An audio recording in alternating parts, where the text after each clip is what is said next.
everyone. You are listening to the Rachael Maves Podcast, and I'm Rachael Maves, your host. Today, we are speaking with Liz Brenner. Liz is the superintendent at Compass Charter School. She has over 25 years of experience working in charter schools in California. Her vast experience includes positions as a teacher, site administrator, and district-level administrator. She's a fierce advocate for charter schools because she believes that parents should be able to choose the education setting that best fits the needs of their children, regardless of where they live. Liz, thank you for joining me today. Thank you, Rachael. I appreciate you taking the time today. Well, I'm just excited for this conversation. You are one of our wonderful partners at Parsec. My team loves you and the work that you're doing. So I'm excited just to talk through and learn a little bit more about your journey. Thank you. I appreciate that. So let's start there. Tell me a little bit about why you chose education. What was it that brought you down this career path? Well, I really started my career in education in college. I'm originally from New Jersey, and I went to Kean University, which years ago was actually called Newark State Teachers College. And so I was very fortunate in my college education to have teaching classes every year and practicums every year. And the way the program worked, that once you finished your sophomore year, you really had to commit to the teaching program. And then when I graduated, I had my degree in English and education, and I had my teaching credential in New Jersey. So it was actually a really cool program that gave me lots of opportunities to visit different education settings and all different grade levels.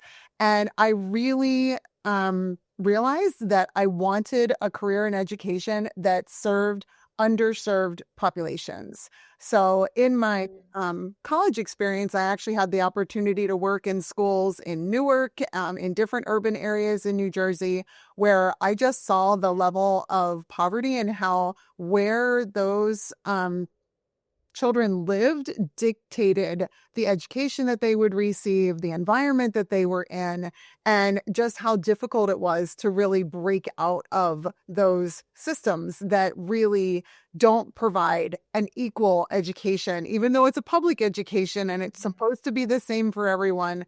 I was able to do practicums in all different neighborhoods, and I just saw the disparity between more affluent areas and the type of public education they received in contrast with those that were in more low-income areas, and the lack of resources and the crowded classrooms. It was really eye-opening for me. And so that is when I really decided that my passion was to work with those underrepresented populations. And so when I moved out to California, I had the opportunity to work at an adult school. And so started my career there, and then started working with a charter school that was serving students who had dropped out of high school and were age 16 to 24 and being reconnected to their education. And that is really where my heart was. And so I was able to work there for over 20 years.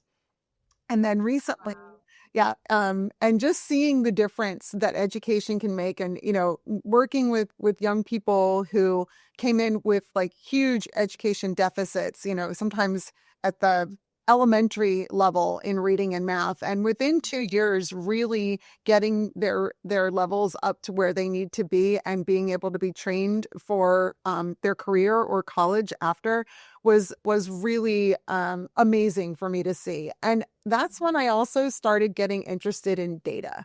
And so in my journey, a lot of times there really weren't good data sources to show the impact that we were having on young people. So I was always working with my school to create reports, work with different software, find ways to really show how we were making a difference in the lives of these young people. And so then 2 years ago, I ended up at Compass. I had the opportunity to join Compass as their superintendent and be in this virtual environment. So Compass is a virtual school that serves scholars TK through 12th grade, and in a variety of settings. And so I really learned a lot about how that virtual education can provide our parents and our scholars with that personalized pathway that allows them to grow. And that is very much like connected to my vision and my heart of providing that equal education opportunity to all families, no matter where they live, that, charter schools provide these choices. And it's been amazing to see the impact of how this personalized learning, where we really see every scholar working, on a different curriculum at a different pace with that supervising teacher who's really guiding them, with their parents and family members supporting them, and able to have that personalized learning experience. I think it really is the future of education. Yeah, I love that, Liz. And what a breadth of your career, starting on the East Coast, moving to the West Coast. I mean, a little opposite too in some of the approaches to education and training. I'd love to hear a little bit more. And this is kind of a bit of a bird walk, but there aren't too many people that have gone through like truly a teacher education college where within the 4 years, you're getting everything that you need and your degree so that you can launch and teach. I'd love to hear just how you felt that prepared you for the classroom in a different way.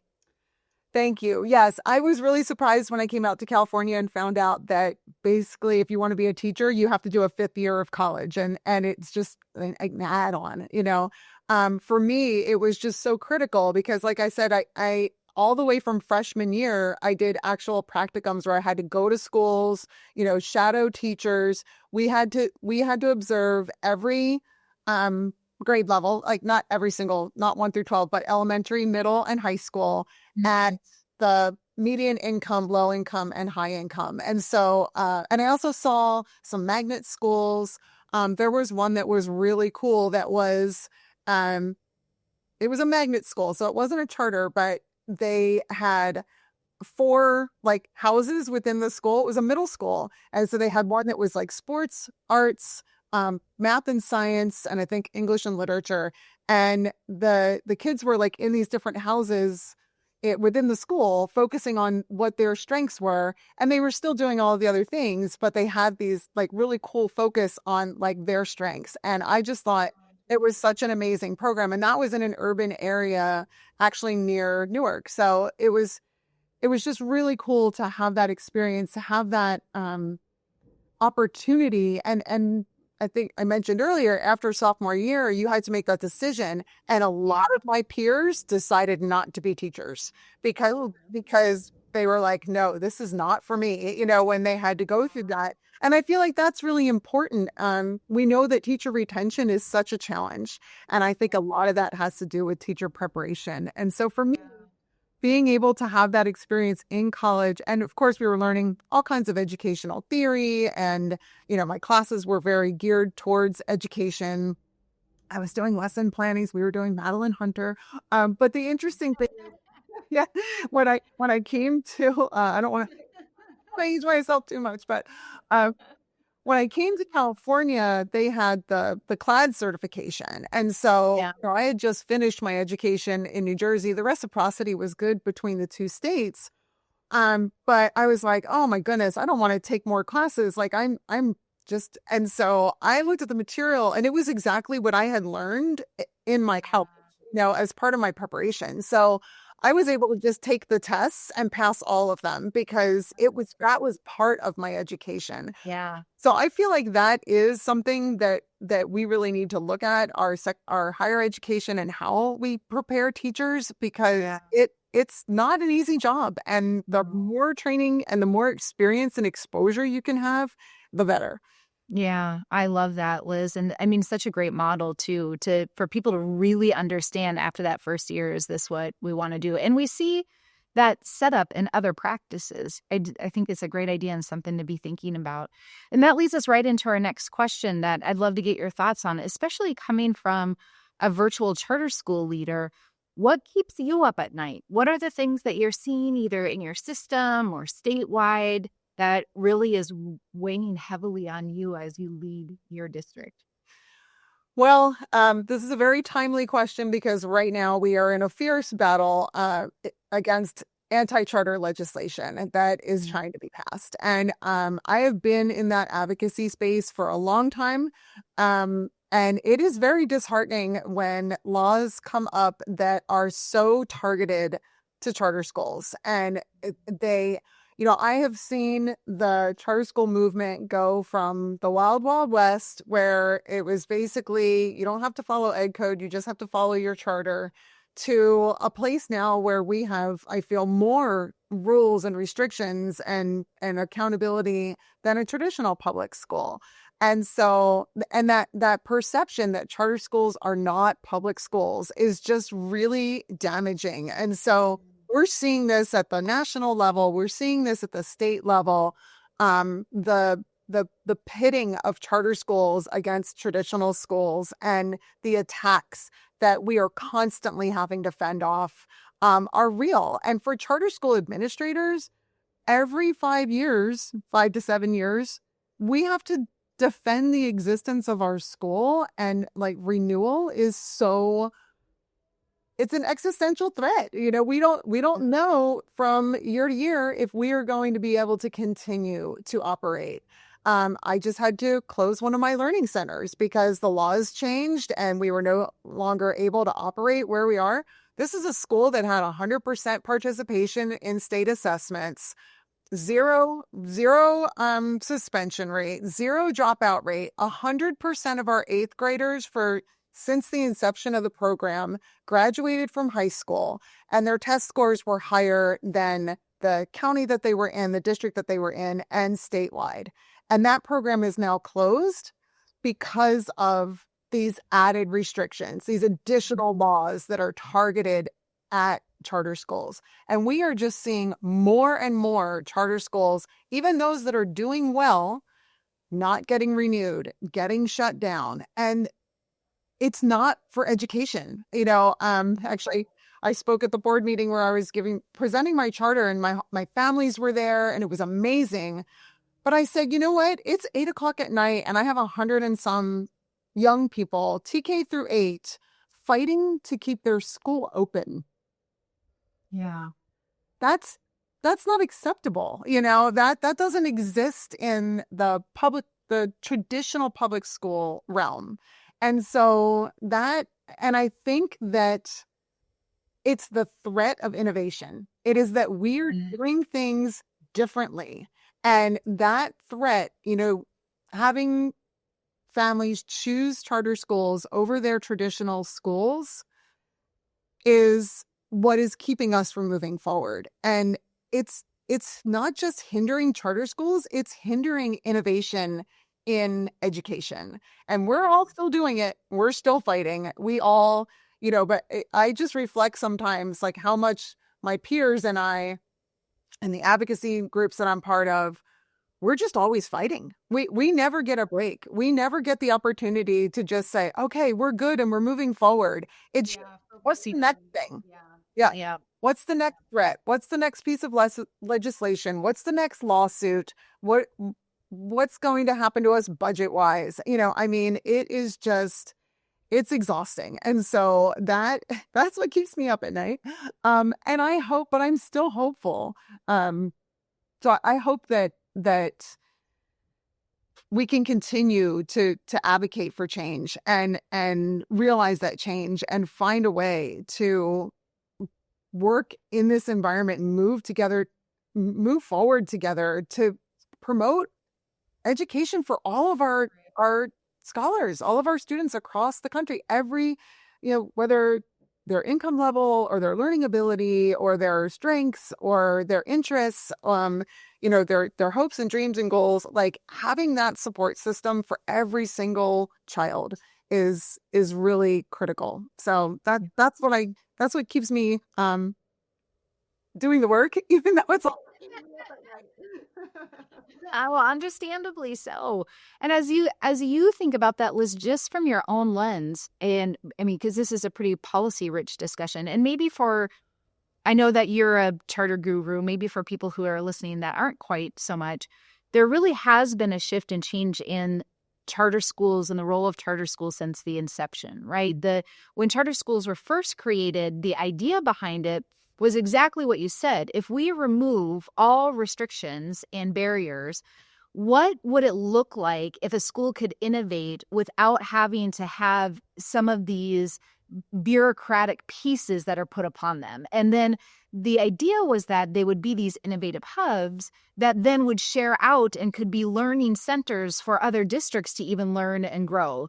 And since then, it has, I would say, evolved, holding into some of those pieces and looking at how do we provide more school choice, like, and turning it into more of that free marketplace competition.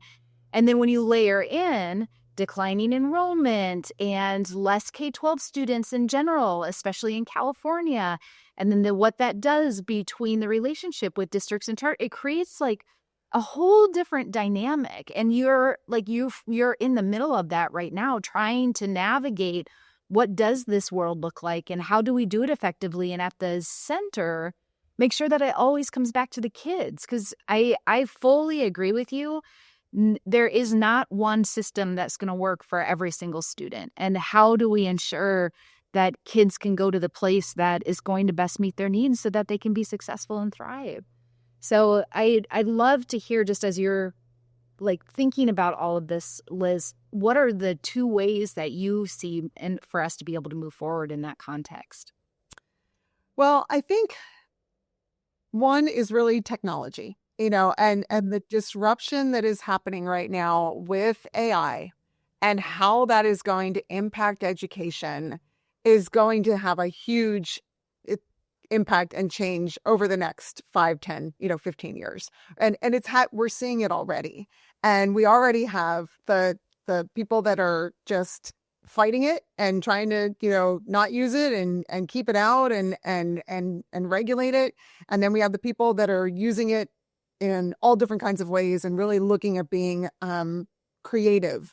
I have been watching this, obviously, with everyone else for the past year. And it's amazing to me just to see how this technology is growing and evolving so quickly. Yes. And the ways it can empower education. So, like for me, one of the things that we do really well, I believe, is that we're not tied to one curriculum. We have multiple curriculums that are, approved and they meet the standards. And then our teachers and parents work together to choose, because a math curriculum might work really well for a kid, and then they need a different English curriculum. And so to have that ability to pull from different sources instead of everybody just following one path is incredible. And I can see AI, if you can put a whole bunch of different curriculum into an AI interface and then tailor that curriculum for that child, that's very powerful. And it allows the teacher and the parent, everybody the people who are working with that child, to focus on their relationship, focus on the real learning, the analytical part of it, the communication part of it, without having to dig through a million lessons every night and try to figure out what's going to work best. Yeah. And the other thing is it grows with the child. You could have a child that is really thriving in math one year, and then the next year, because of the way the concepts are changing, they really start to struggle, and then they need something different. And so, and so often we're working from this deficit mindset, right? Like, just what do they need help with? Let's support that. And we tend to not stretch so much in the positive area of like, let's really focus on their strengths and how the parts of education that are exciting for them can ignite that spark that sends them into a different, trajectory, that they learn a new thing about a new job that maybe they weren't interested in before, a new pathway. And so I think that there's so much, and obviously, as with any, technology advancement, there are pitfalls, and we need to be looking, and we're already seeing it like hone in, like now that we're looking at these models similar to what I just said, where instead of it just searching everything, because we know that can be problematic, right? It's searching a finite data set, and then being able to pull that together. And it just, that is what excites me. And again, I feel like charter schools, virtual schools, we are the ones that are already doing this in a lot of ways and are going to be able to take that new technology and adopt it and adapt it much more quickly, because we don't have those fixed mindsets of if the kids are not in a class for 45 minutes in front of the teacher all doing the same thing, then they're not learning. And that is still what we are fighting. Yeah. Yeah. Well, as we wrap up, Liz, this is my favorite question to ask people because I'm always interested to see where their minds go. But what question in education are we not asking that we really should be? I guess I think that we are not asking how we can unlock the full potential of every one of our students. It's really more about, meeting standards or meeting a goal or competing with another country or, providing a certain workforce. But if we could really focus on potential and growing that within our children and having them have the hope and the support to realize that potential, that is transformative, right? That would transform our country, our education system, our workforce. That shift in really having the ability to look at each individual child as having wonderful potential, and then what our role is in nurturing that. I love that, Liz. And I just love how you continue to reinforce the asset-based focus. Like, how do we focus on the strengths? I love that. Thank you for your time today, Liz. I really appreciated this conversation and discussion with you. Thank you, Rachel. I appreciate your time as well. A friendly reminder that Parsec Education's updated early bird sale is live until October 31st. Get 25% off tickets for the 2026 Measure What We Value Summit happening February 4th through 5th in Fresno, California. Don't miss this limited time offer and the opportunity to experience our incredible MC Brandon Leake, Season 15 winner of America's Got Talent. Secure your tickets now at parsecsummit.com.